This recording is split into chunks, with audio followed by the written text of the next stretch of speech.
memberi maaf ini bertujuan agar supaya orang yang melakukan kejahatan itu berhenti daripada berbuat jahat.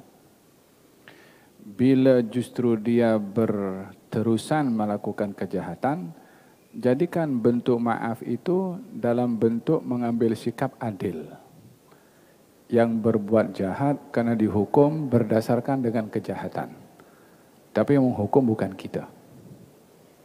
Bila kita di tempat yang ada undang-undang, so kita boleh report polis, boleh kita mengambil langkah-langkah tertentu untuk menghentikan kejahatan.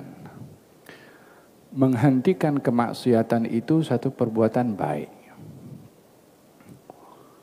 Menghentikan kejahatan satu perbuatan yang baik. Kalau dibiarkan orang itu melakukan kejahatan terus, dia akan menanggung dosa banyak.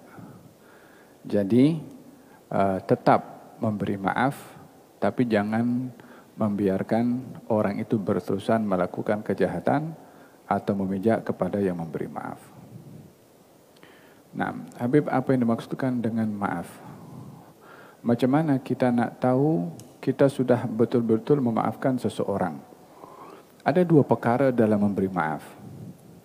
Maaf yang paling rendah, kita dengan telus memaafkan, tapi mungkin saja dia tak boleh melupakan. Itu maaf level yang rendah. Level yang tinggi dalam memberi maaf, memaafkan orang dan melupakan kesalahan orang. Dan itu akan menjadi penawar kepada hati orang yang memberi maaf, dia tak simpan sesuatu pada orang lain. Orang kalau memaafkan tapi dia tak boleh lupa, yang susah siapa? Ya dirinya sendiri. Sebab dia terus pikir ini orang begini. Dia ingat selalu dia punya kesalahan. Kesalahannya sudah lama. Orangnya pun secara lisan sudah diberi maaf. Untuk apa dia tanggung pikir seksa diri mengingat kesalahannya dengan tidak melupakannya. Jadi perintah di dalam Al-Quran itu wa'fu wasfahu. Wa'fu wasfahu. Maafkan dan lupakan kesalahan. Allah Subhanahu wa taala bila memberi maaf bukan hanya memaafkan dosa, tapi menggantikan sebanyak dosa yang dimaafkan itu dengan pahala. Allah bila memberi maaf bukan hanya menghapuskan dosa, tetapi menggantikan sebanyak dosa yang dihapuskan oleh Allah dengan pahala. Maka itu maaf yang diberikan oleh Allah Subhanahu wa taala. Fadhal akhal arifin. Ya marhaba.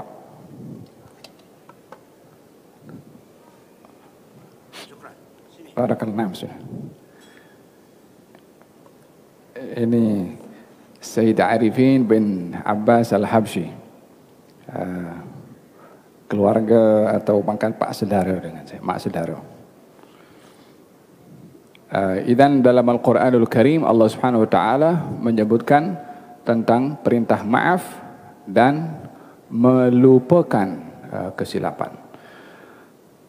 Untuk kita tahu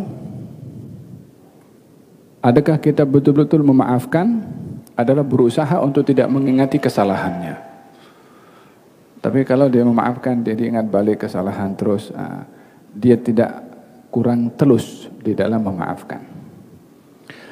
Untuk kita dapat buat sesuatu sikap memaafkan yang betul-betul adalah fahami sifat maafnya Allah. Kalau kita ingin mendapatkan pemberian yang paling besar berupa maaf dari Allah, maafkanlah orang lain.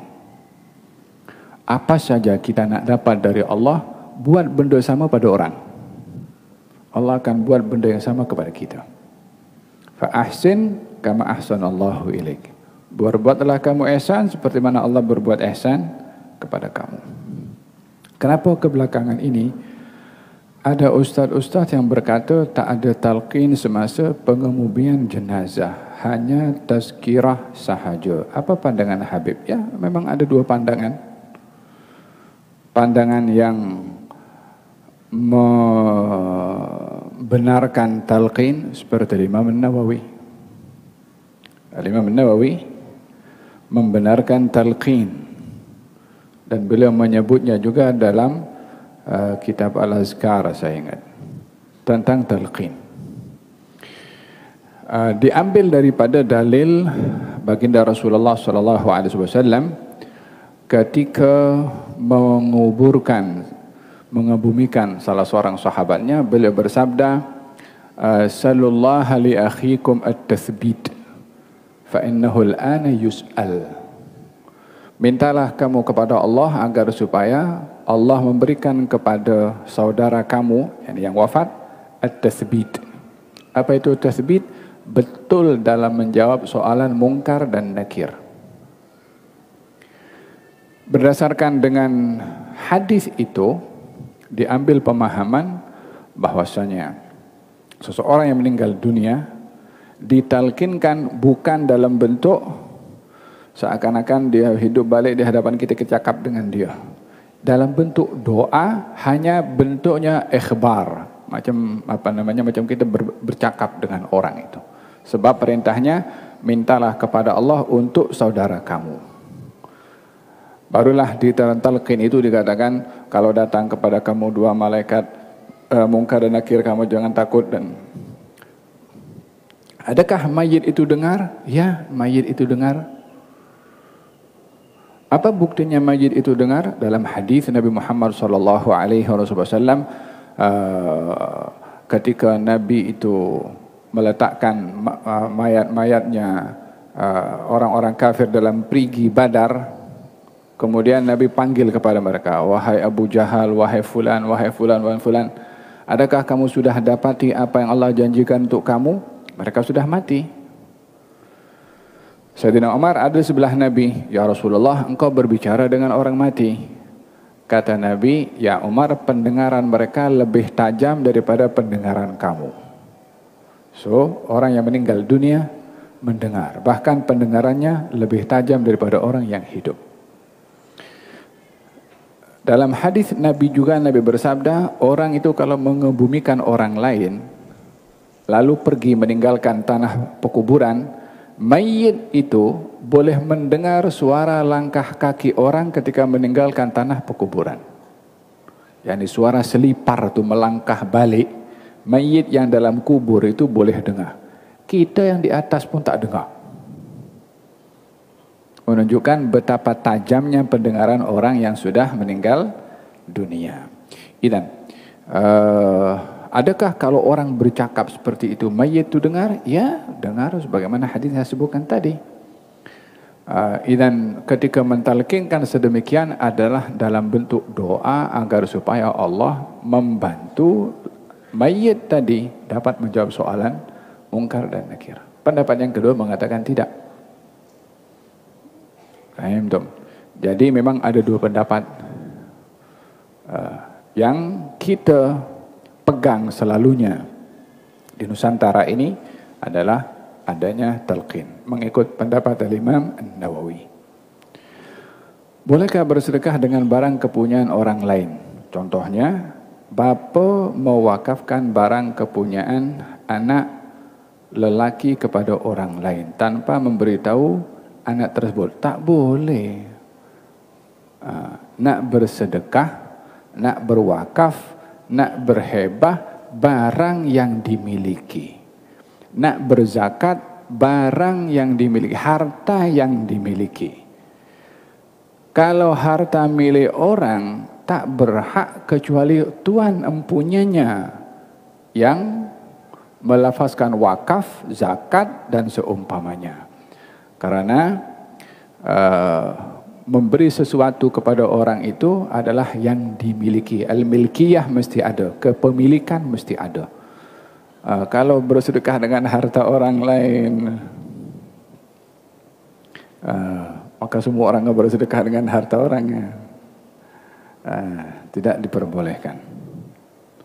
Nah, Habib boleh tolong jelaskan bagaimana janggut dan jambang yang mengikuti sunnah Nabi SAW, karena saya keliru kawan saya cakap sunnah ialah biarkan saja panjang tanpa potong.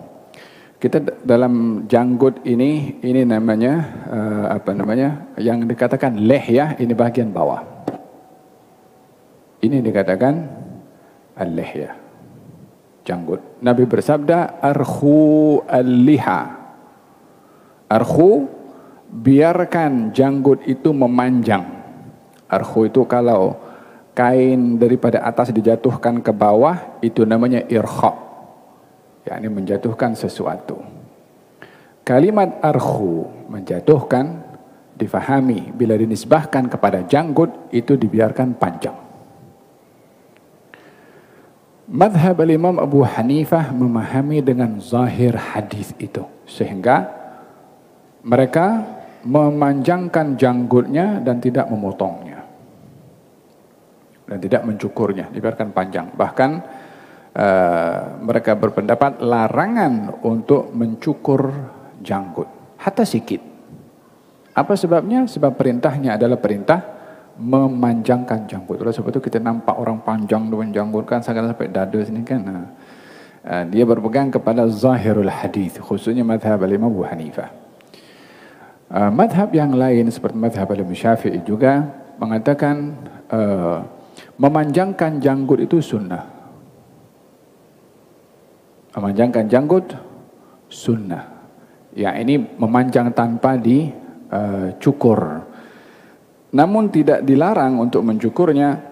Lebih-lebih lagi yang dimaksudkan mencukur bukan cukur habis, tapi mencukur lebih daripada genggaman. Yang selebihnya macam saya punya. Menjadi perbezaan ulama mencukur habis antara yang mengatakan haram dan juga mengatakan makruh mengenai mencukur janggut secara habis.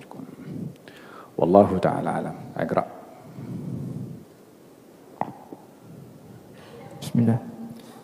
Bismillahirrahmanirrahim. Surah Yusuf ayat yang ke-93. Surah Yusuf ayat yang ke-93, surat 246. A'udzu billahi minasyaitonir rajim. Bismillahirrahmanirrahim.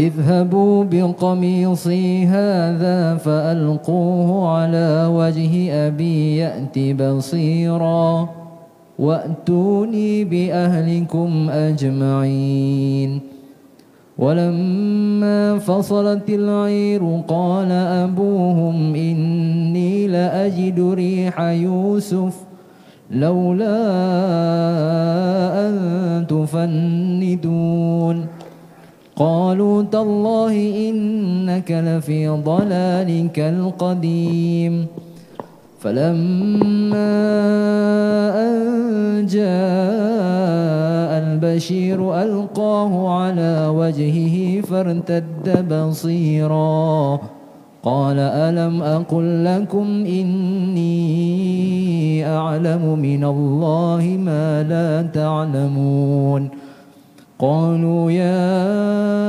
أبانا استغفر لنا ذنوبنا إنا كنا خاطئين قال سوف أستغفر لكم ربي إنه هو الغفور الرحيم فلما دخلوا على يوسف آوى إليه أبويه وقال ادخلوا مصر إن شاء الله آمنين ورفع أبويه على العرش وخروا له سجدا قال يا أبت هذا تأويل رؤياي من قبل قد جعلها ربي حقا وقد أحسن بي إذ أخرجني من السجن وجاء بكم من البدو من بعد أن نزغ الشيطان بيني وبين إخوتي إن ربي لطيف لما يشاء إنه هو العليم الحكيم رب قد آتيتني من الملك وعلمتني من تأويل الأحاديث فاطر السماوات والأرض أنت وليي في الدنيا والآخرة توفني مسلما وألحقني بالصالحين ذلك من أنباء الغيب نوحيه إليك وما كنت لديهم إذ أجمعوا أمرهم وهم يمكرون وما أكثر الناس ولو حرصت بمؤمنين.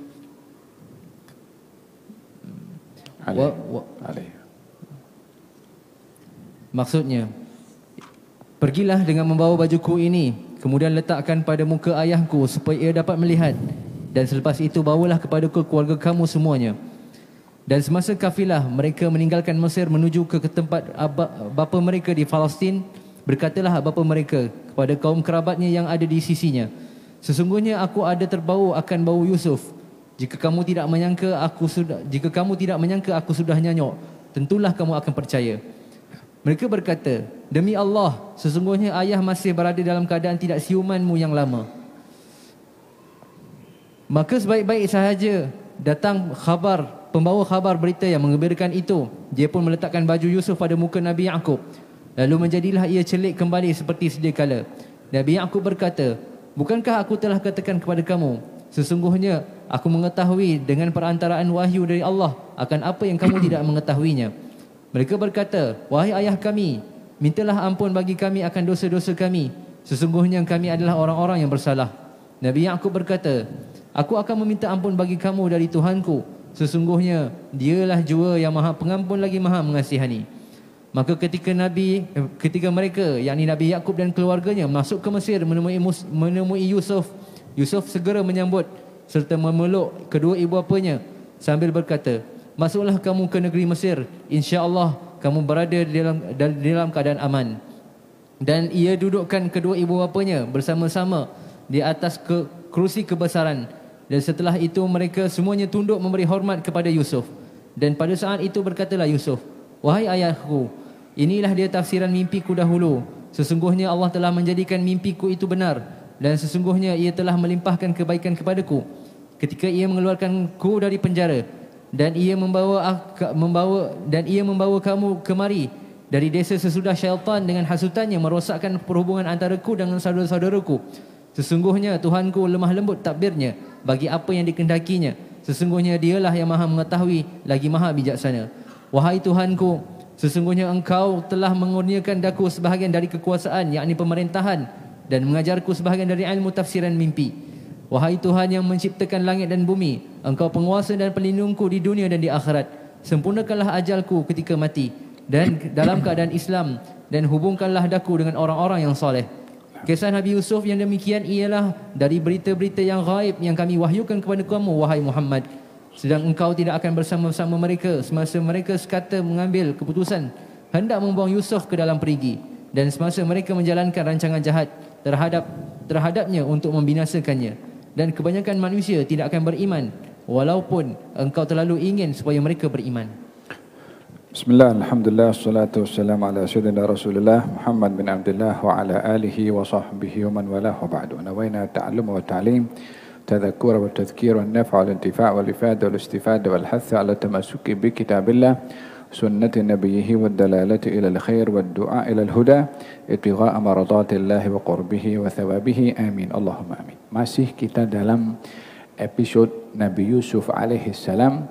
Setelah sebelumnya Nabi Yusuf mendedahkan identitinya kepada adik-beradiknya, dan adik-beradiknya menyadari kalau dirinya selama ini ulang-alik datang pergi ke Mesir, ternyata berhadapan dengan seseorang yang dizalimi, yang disakiti, bahkan dicampakkan ke dalam perigi keseorangan, yaitu adik mereka sendiri yang sekarang sudah berbeza keadaan, yaitu berada di atas singgasananya sebagai penguasa di Mesir, sementara mereka datang dalam keadaan memerlukan bantuan, di mana pada ketika itu Nabi Yusuf berkuasa untuk balas dendam, mampu untuk menghukum kepada mereka, dan merupakan hak Nabi Yusuf untuk mengambil sikap adil dengan menghukum kepada mereka yang zalim. Namun Nabi Yusuf lebih memilih menyikapi ihsan, khususnya kepada kaum kerabat yang menyakiti kepadanya. Manusia berhadapan dengan orang zalim, imma menghadapinya dengan sifat adil atau berhadapi dengan sikap ihsan. Kedua-dua ini diperintah oleh Allah di dalam Al-Quran, dan juga setiap khutbah hari Jumat diingatkan mengenai untuk berlaku adil dan ihsan. Ya kan, dalam khutbah yang kedua, sesungguhnya Allah telah memerintahkan kepada kamu untuk berlaku adil dan ihsan. Innallaha ya'murukum bil adli wal ihsan wa ita'idil qurba. Allah memerintahkan kepada kamu berlaku adil dan ihsan. Adil, ambil kita punya hak, berikan hak orang.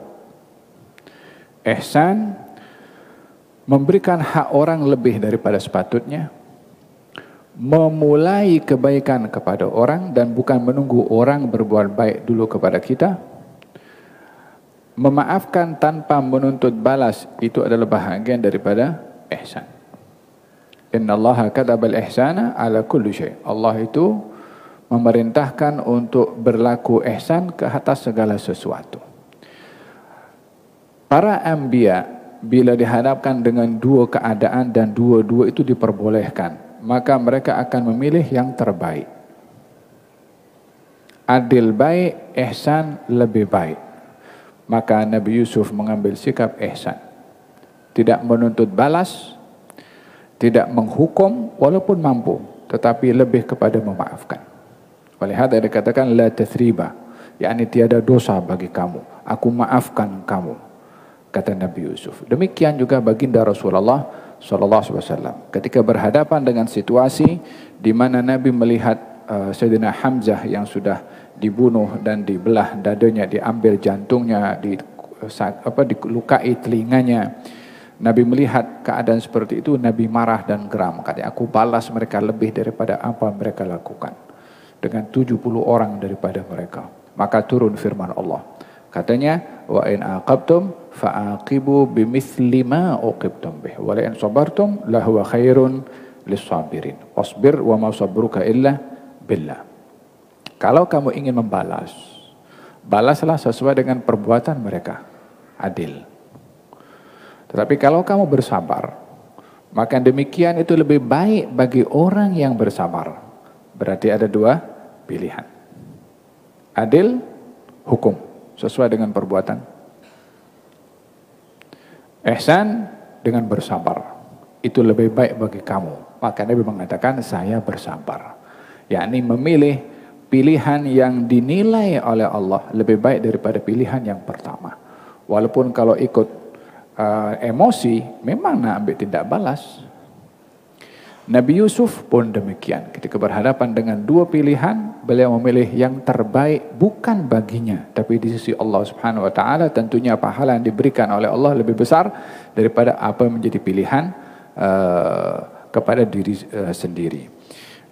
Dalam hal ini Nabi Yusuf mengambil sikap ihsan, yakni memaafkan kepada saudara-saudaranya. Ketika Nabi Yusuf sudah mendedahkan identitinya dan diberitahu kepada Nabi Yusuf keadaan ayahnya, yaitu Nabi Yakub, maka Nabi Yusuf mengatakan kepada adik-beradiknya yang sedang ada di hadapannya, idhabu biqamisi hadha, bawalah atau pergilah kamu dengan membawa gamisku ini. Gamisi pakaian yang dipakai oleh Nabi Yusuf. Nabi Yusuf itu membuka pakaiannya, pakaian yang dipakai olehnya dan dilipat, diserahkan kepada saudaranya yang paling tua, yaitu Yahuda. Kita dalam episode yang lalu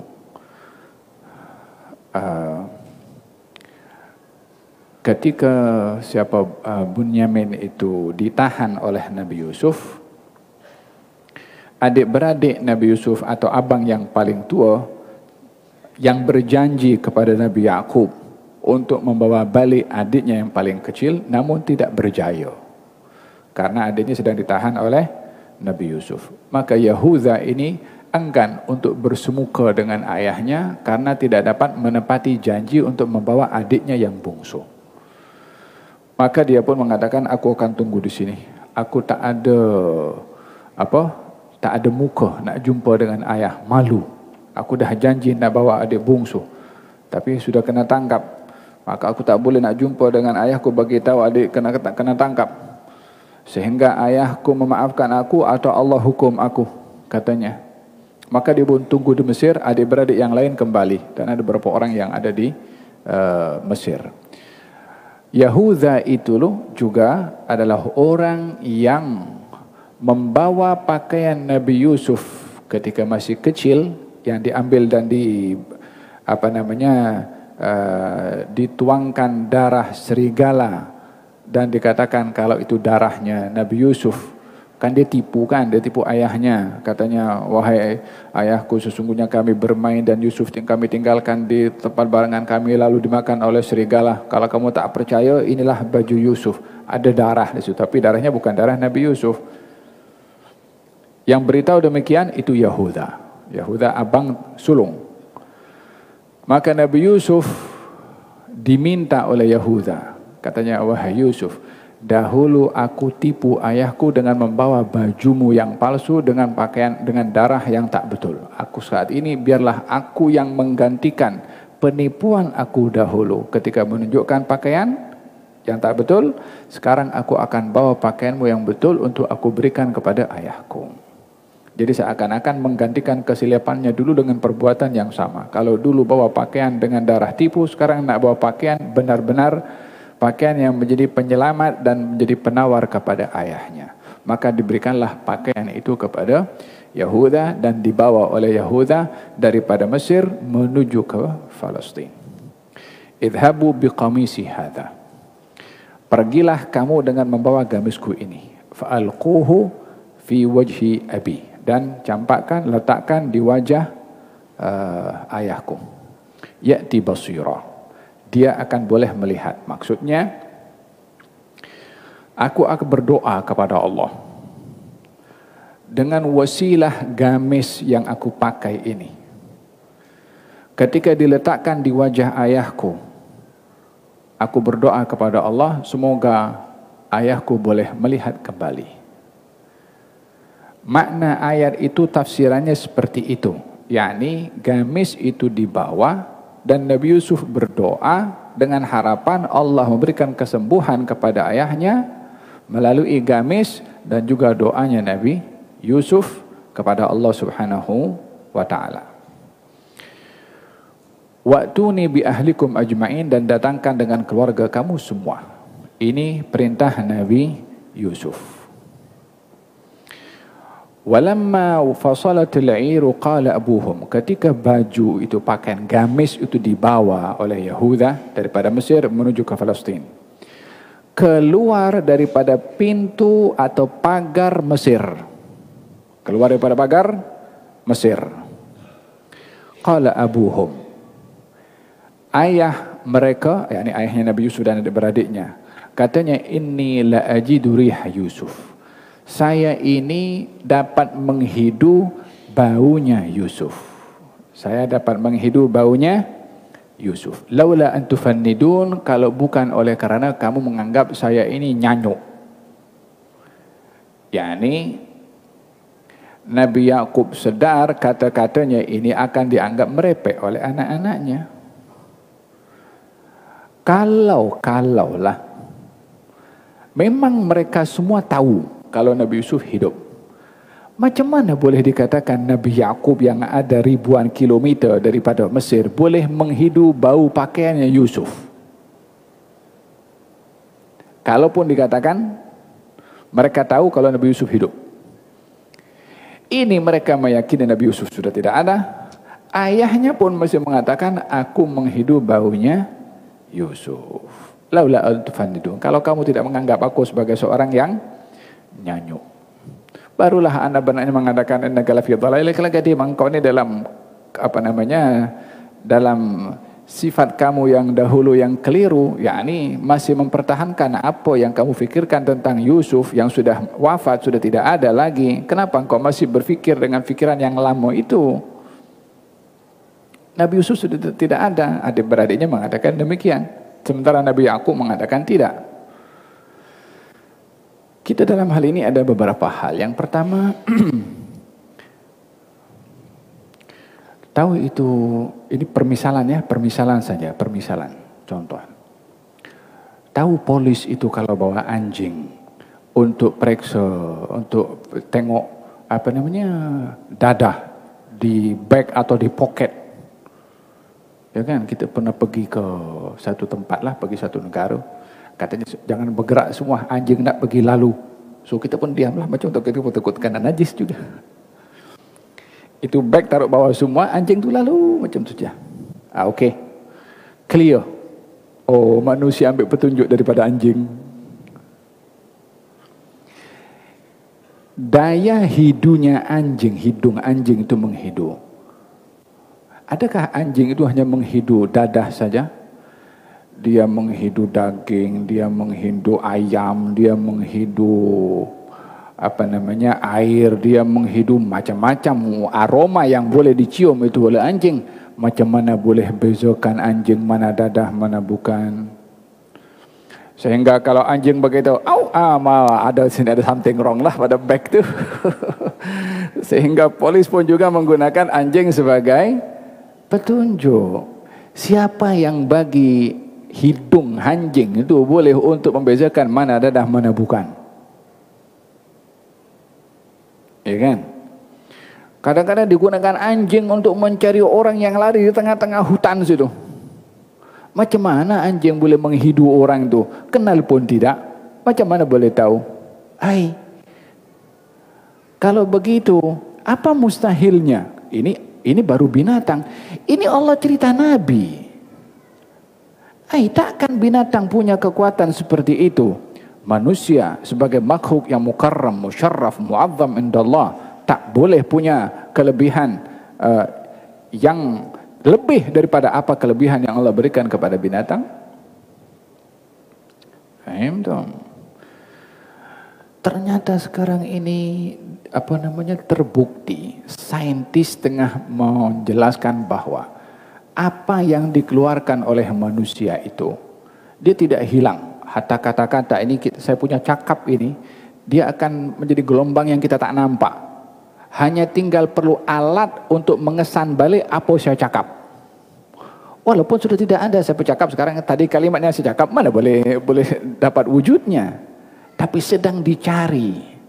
Bukan hanya kata-kata dan suara, tapi wajah pun juga. Seorang duduk di satu tempat, kemudian pergi ditinggalkan tempat tu, kesan daripada keberadaannya itu sedang dicari untuk dibentuk lagi wajahnya. Walihada sekarang orang tengah pikir macam mana nak cari suara Rasulullah SAW yang setiap yang keluar daripada suara ada dalam gelombang dia, entah di mana, wallahu alam. Tinggal alat aja untuk apa namanya menangkapnya, untuk diterjemahkan kembali dalam bentuk yang boleh dilihat atau didengar oleh orang lain.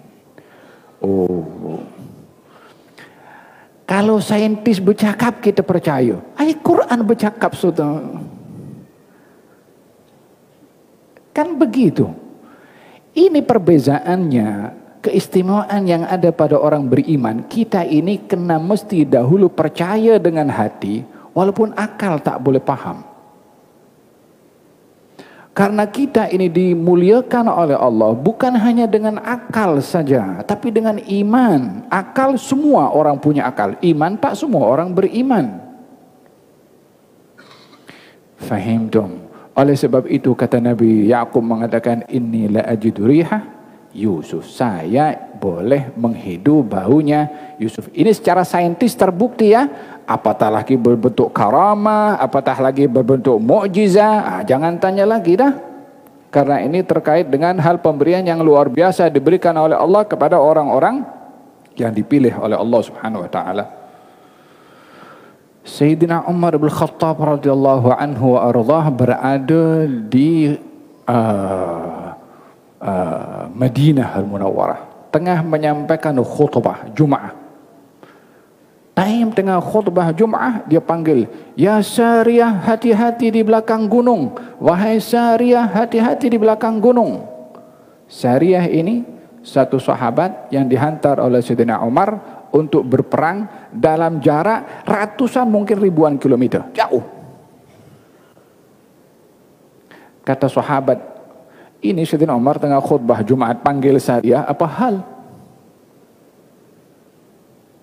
Kata Sayyidina Ali bagi isyarat kepada yang lain, diam. Sampai selesai khutbah, kemudian Sariyah pun sudah selesai daripada berjihad, kembali ke Madinah. Dia cerita, saat saya berperang, saya dengar suara Amirul Mukminin Umar beritahu kepada saya, wahai Sariyah, hati-hati di belakang gunung. Saya menoleh ke belakang, didapati musuh daripada belakang gunung sedang menuju kepada kami, dan kami berubah haluan berhadapan dengan musuh yang sedang menyerang sebab panggilan Sayyidina Umar bin Khattab. Di mana Sayyidina Umar? Di Madinah, dalam keadaan menyampaikan khutbah Jumat. Macam mana suara boleh sampai ke situ? Bukan ada handphone sekarang nak telefon bagi tahu. Kalaupun ada handphone, kan perlu satelit juga nak bagi tahu musuh ada belakang gunung atau tidak. Mana ada pada ketika itu. Kalau kita berbicara sekarang ini, ya sekarang kita kan ada satelit, ya kan. Yang kontrol satelit pun juga kita tahulah mana yang perlu dibagi tahu, bagi tahu. Yang mana perlu tak dibagi tahu disimpan, pura-pura tak tahu. Sehingga pesawat hilang pun tak tahu. Kalau yang hilang itu duit koin mungkin, kod pesawat sebesar itu hilang. Katanya tak tahu, bukan tak tahu, tak nak dibagi tahu. Siapa? Allahu a'lam. Faham dong? Bila ini yang ada di zaman kita sekarang dengan adanya teknologi, zaman dulu tak perlu teknologi. Bila nak ditunjuk oleh Allah Subhanahu wa taala, apa susahnya? Ya kan? Dahulu orang pergi ke Palestin, kita pergi 1 bulan, balik 1 bulan. Sekarang pergi 3 jam daripada Mekah, daripada Jeddah pergi ke Palestin, patah balik 6 jam. Baginda Rasulullah pergi Isra Mi'raj, atau pergi balik semalam. Ya kan? Kalau sajalah, kalau kita boleh patah balik ke zaman itu, dan kita bagi tahu Abu Jahal di masa depan tu, orang pergi ke Palestin 3 jam pergi, 3 jam balik. Percaya tidak Abu Jahal? Tak percaya. Padahal di zaman kita sekarang nyata, ini bukan karamah. Ada pesawat, mungkin kalau jet yang lebih laju mungkin lebih cepat lagi boleh sampai. Kan begitu. Yang peliknya adalah bila manusia yang buat, orang, betul lah. Kalau Allah yang buat, kenapa masih akal juga yang banyak menghalang manusia itu adalah akal fikirannya sendiri. Tapi bukan bermakna jangan pakai akal, tapi jangan terbelenggu dengan akal, jangan dipenjarakan dengan akal, jangan segala-galanya bergantung dengan akal, karena ada hal-hal yang tak boleh dikesan oleh akal. Faham dong? 6. Dan ini berbicara tentang baunya Nabi Yusuf. Bau apa Nabi Yusuf? Itu yang ada pada pakaiannya Nabi Yusuf, kain, lekat pada badannya. Diambil pakaian tuh, ya mungkin di situ ada keringatnya, wala ada bau badannya. Ya subhanallah, Maha suci zat yang menciptakan segala-galanya ini untuk membuktikan dia adalah yang maha kuasa. Faham dong?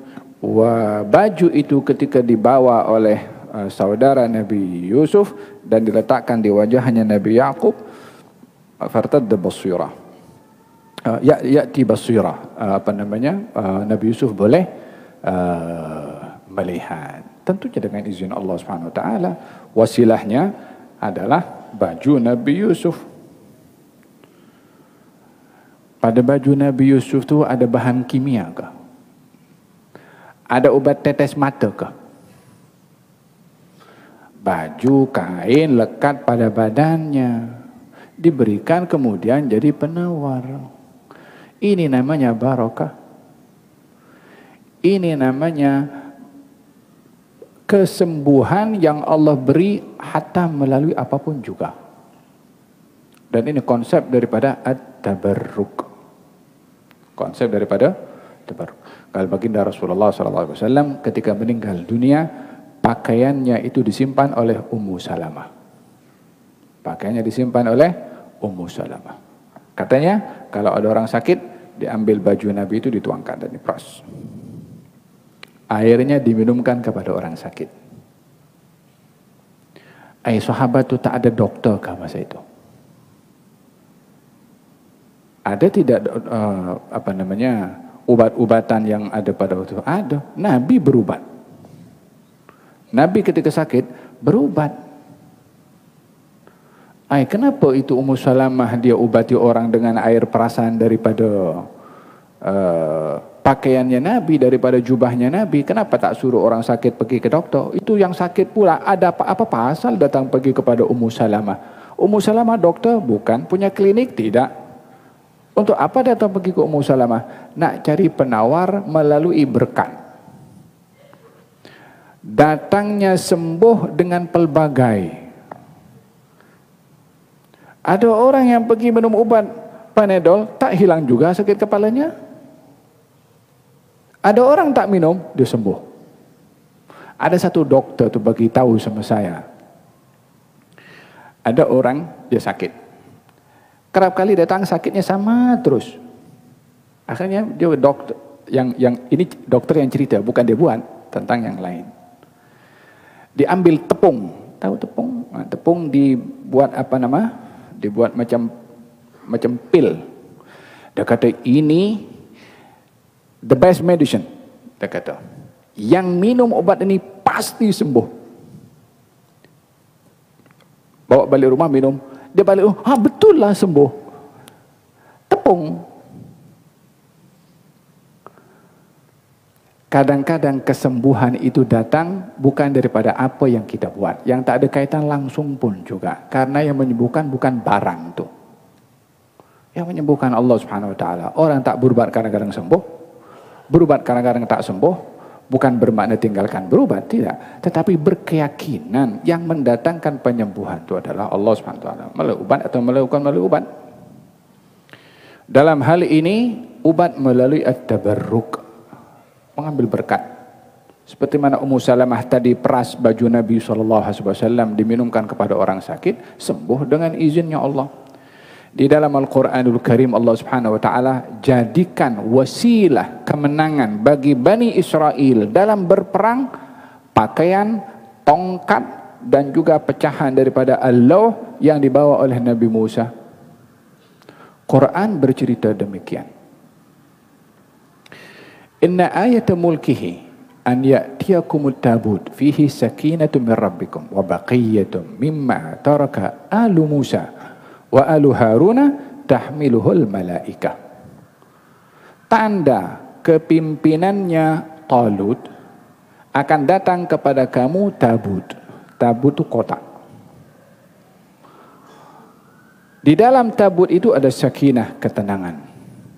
Dan ada peninggalan Nabi Musa dan juga Nabi Harun. Ada kotak, kotak itu simpan tongkat Nabi Musa, pakaian Nabi Harun, dan sisa daripada Allah. Allah itu macam batu bertulis yang diterima oleh Nabi Musa dalam kotak itu. Disimpan oleh Bani Israel. Apa tujuannya? Tujuannya adalah bila mereka berperang, kotak itu dibawa. Tujuannya adalah mengharapkan dari Allah kemenangan dengan mengambil berkat peninggalan-peninggalan Nabi Musa dan juga Nabi Harun. Yang mendatangkan kemenangan siapa? Kotak ke? Pakaian ke? Ya tidak.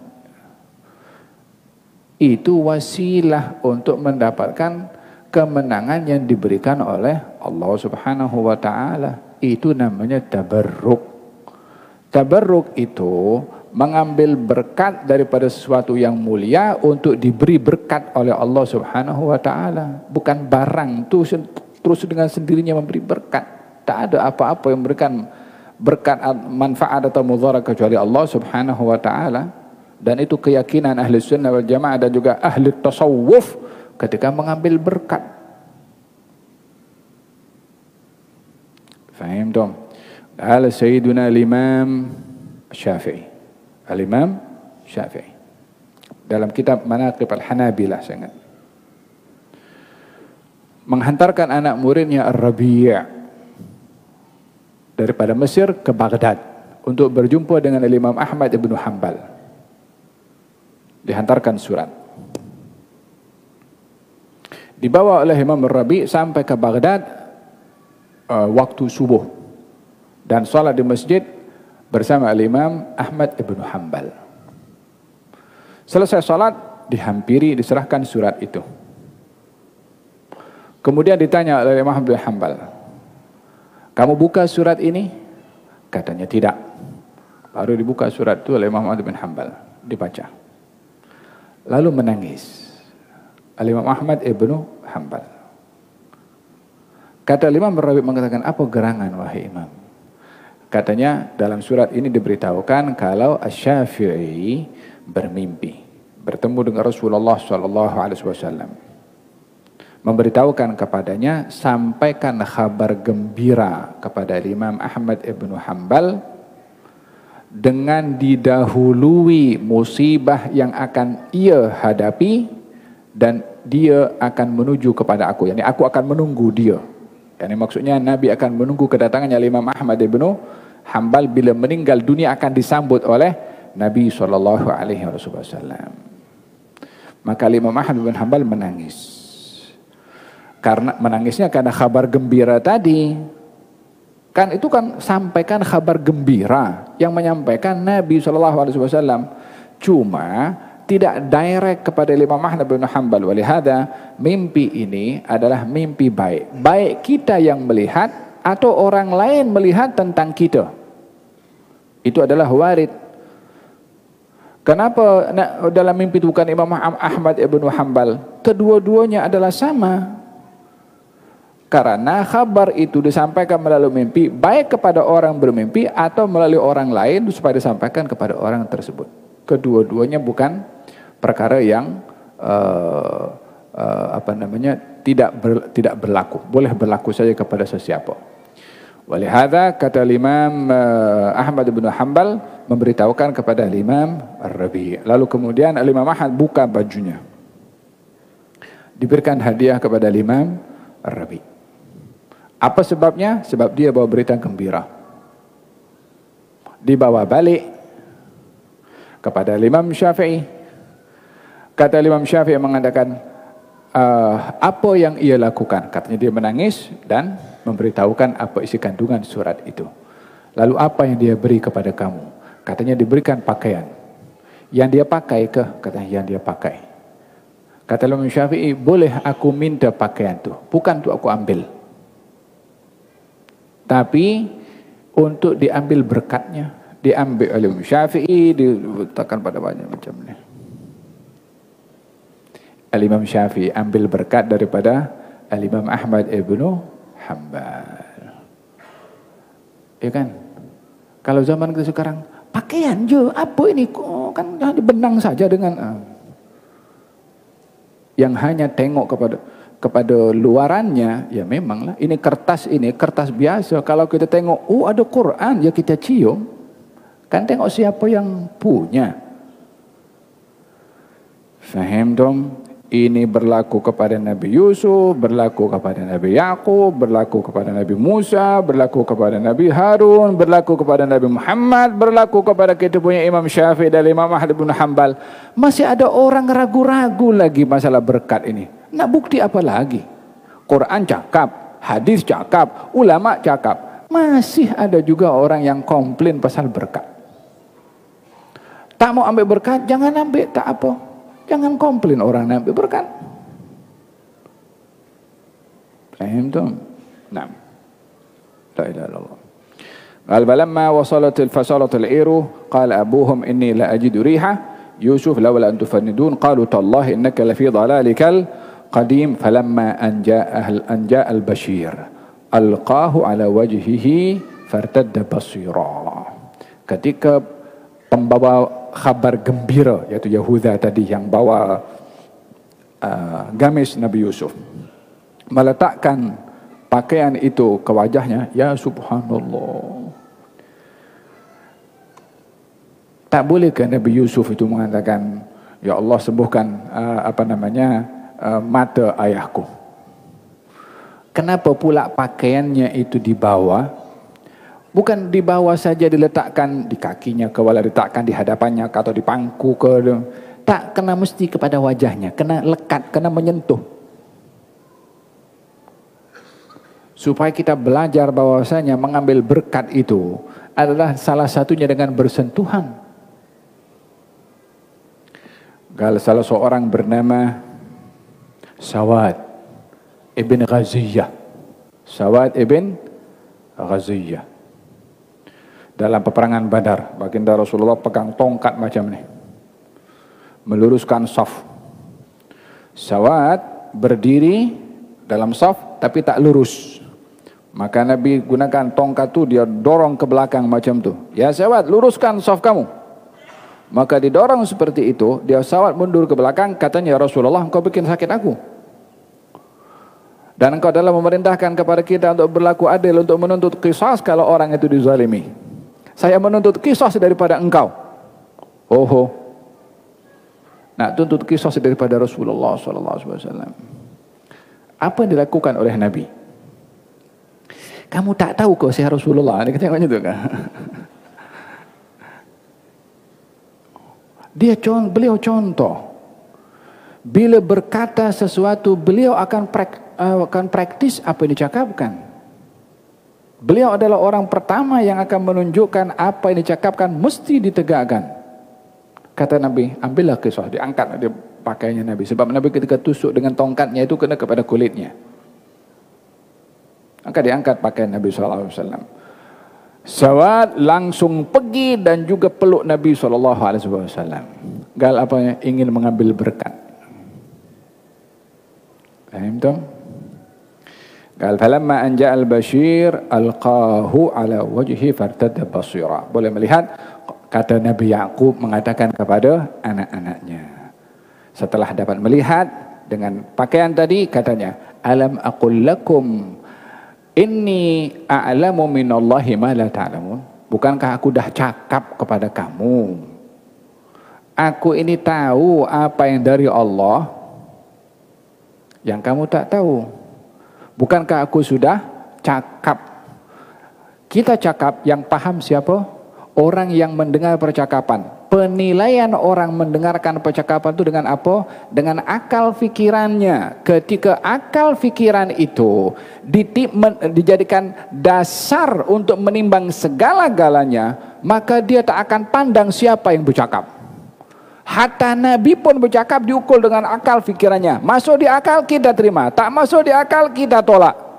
Mana ada hak Nabi itu akan diukur percakapannya dengan akal fikiran. Sejauh mana akal kita boleh menjadi neraca dan mizan untuk menimbang perkataan Nabi yang diutus oleh Allah Subhanahu Wa Taala. Sejauh mana kita menjadikan akal kita ini suci daripada salah sehingga menimbang perkataan Nabi yang diutus oleh Allah. Siapa kata akal kita ini tak boleh salah? Untuk mudahnya, berapa banyak kita kalau sekarang berbicara sini dan berdebat, tak ada kata sepakat kita semua ini. Sebab cara berfikirnya kita pun berlainan. Oleh sebab itu, Nabi diberi kekuatan oleh Allah dengan kekuatan yang tak boleh diukur oleh akal, yaitu iman. Jadi Nabi Yaqub berkata, aku dah kata kepada kamu, aku ini tahu dari Allah. Jadi jangan kamu jadikan akal fikiran kamu ukuran untuk menimbang apa yang aku cakap. Yang aku cakap ini dibantu dengan oleh Allah Subhanahu Wa Taala dengan wahyu. Dan demikian sikap seorang mukmin bila ada nas walaupun bertentangan dengan akal fikiran, maka nas didahulukan. Faham dong? Aku tahu apa yang dari Allah yang kamu tidak tahu. Katanya, qalu ya abana astaghfir lana. Wahai ayah kami, mintalah ampun kepada Allah untuk kami. Inna kunna khati'in, kami ini salah, yakni mengakui kesalahannya. Qala sawfa astaghfirukum rabbi, aku akan mintakan kepada Allah ampun untuk kamu, tapi nanti itu bila? Waktu sahur. Apa sebabnya?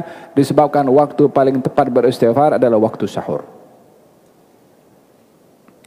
Wal mustaghfirina bil ashar wa bil ashari hum yastaghfirun. Dan di waktu sahur mereka beristighfar.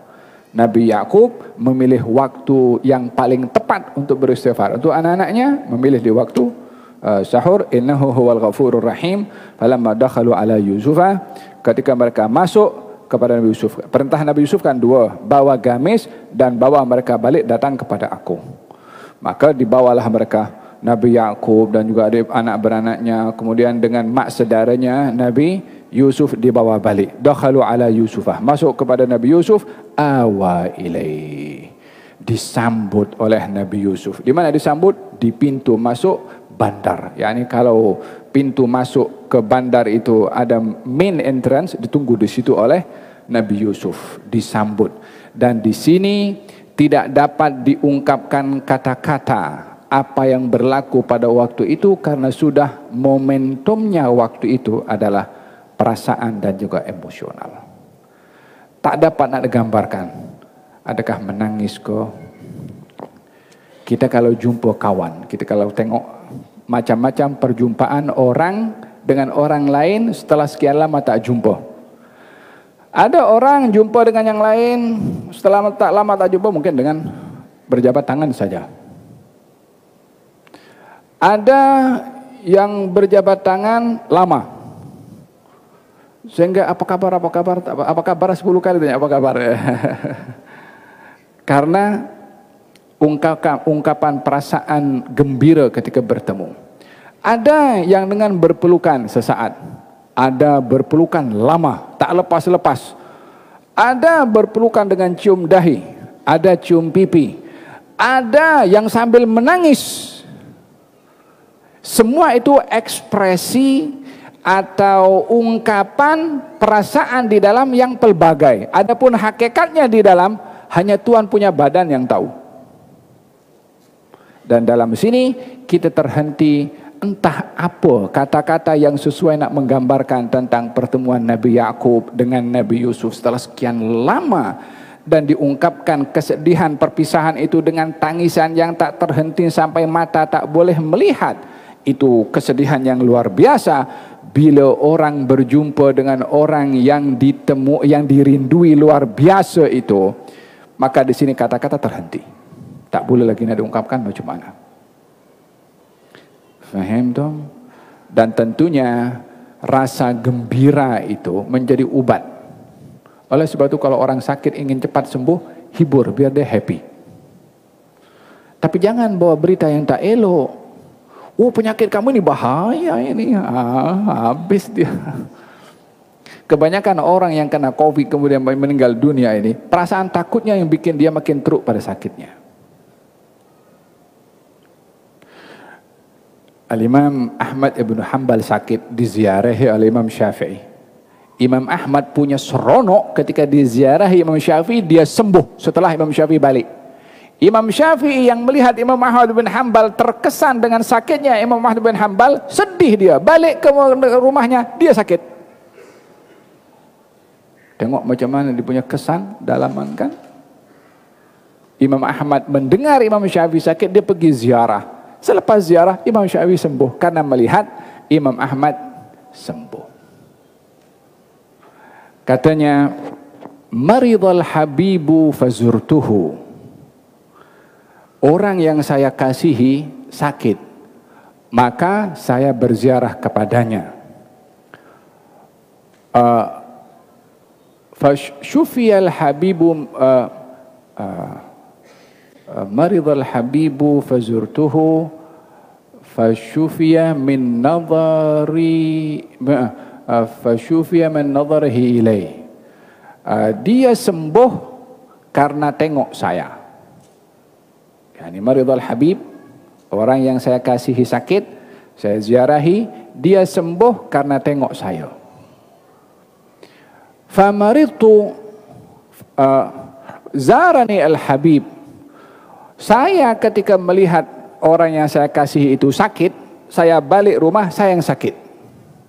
Dan dia berziarah kepada saya tengok kepada dia, maka saya pun juga menjadi sembuh. Ziarah menziarahi. Faham dong? Sehingga dengan demikian orang kalau menziarahi orang sakit, hibur orang sakit itu. Faham tu. Tapi jangan banyak-banyak lama-lama orang sakit perlu rehat lebih. Walihada di antara adab menziarah orang sakit adalah sekejap dan menghibur kepada dia. Jangan bawa orang yang bikin dia sakit hati. Makin dia faham tu. Qal hada kedua orang tua Nabi Yusuf alaihissalam awa ilaihi abawai, disambut. Awa itu macam disambut. Qawaqal, dan berkata udkhulu Misra, masuklah kamu ke negeri Mesir. Maknanya ada perintah, ada 2 kali masuk. Masuk pertama di pintu bandar, masuk kedua di kawasan Nabi Yusuf. Kemudian insya-Allah aminin, dalam keadaan aman, wa rafa'a abawaihi 'alal 'arsy. Maka kedua orang tuanya Yakub dan juga saudara ibunya yaitu khalahnya Nabi Yusuf diangkat di atas arsy, singgasananya. Dan ini adalah penghormatan kepada orang tua. Hormat kepada orang tua dengan pelbagai macam sikap. Jangan mengangkat suara bila berbicara di hadapannya. Jangan putus kalau orang tua berbicara. Jangan mengcounter bila sedang bercakap. Jangan memalingkan wajah kalau dia sedang bertatap muka dengan kita, walaupun kita tak suka. Jangan duduk sebelum dia duduk. Jangan makan sebelum dia mula menjamah dengan tangannya. Jangan duduk di kursi yang lebih tinggi daripada kursi orang tua. Wahakadha, sikap kepada orang tua diperintahkan oleh Allah di dalam Al-Quranul Karim, khususnya bila orang tua sudah lanjut usia atau kepada peringkat nyanyuk yang mencabar kepada anak. Hati-hati, jangan angkat suara. Anda juga akan jadi orang tua satu hari nanti. Siapa kata kita jadi anak kepada orang tua kekal jadi anak? Akan jadi orang tua juga. Kalau tak punya anak, orang lain akan menyikapi kepada kita macam mana kita menyikapi kepada kita punya orang tua. Faham tu? Nah. Wa rafa'a abawahi 'alal 'arsy, diangkat kedua orang tuanya di atas arsy, wa kharru lahu sujada, dan semuanya sujud kepada Nabi Yusuf. Siapa semuanya? Adik-beradiknya lah.